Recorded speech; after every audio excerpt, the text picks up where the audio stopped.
আসসালামু আলাইকুম। আমি আজকে পাবদা মাছ তরকারি রান্না করব। তো প্রথমে আমি কড়াইয়ে তেল দিয়ে দিব। তেলে আমি পেস্টটা দিয়ে দিব, দিয়ে আমি ভালোভাবে ভাজবো। তো এখন আমি আদা রসুন বাটা দিয়ে দিব, দিয়ে আমি কিছুক্ষণ নাড়া দিব আদা রসুনের কাঁচা গন্ধটা যাতে চলে যায়। তখন আমি অল্প পানি দিয়ে দিব।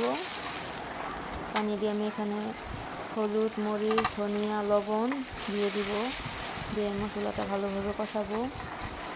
মশলাটা কষানো হয়ে এলে আমি এখানে মাছগুলি দিয়ে দিব, দিয়ে আমি কিছুক্ষণ নাড়া দিব, সামান্য অল্প পানি দিব, দিয়ে আমি মাছগুলি কষাবো, কিন্তু ঢাকবো না, না ঢেকে আমি মাছগুলি কষাবো। তখন আমি মাছগুলি একটা বাটিতে উঠিয়ে রাখবো। সবগুলি মাছ আমি উঠাবো। তখন আমি সবজিগুলি দিয়ে দিব,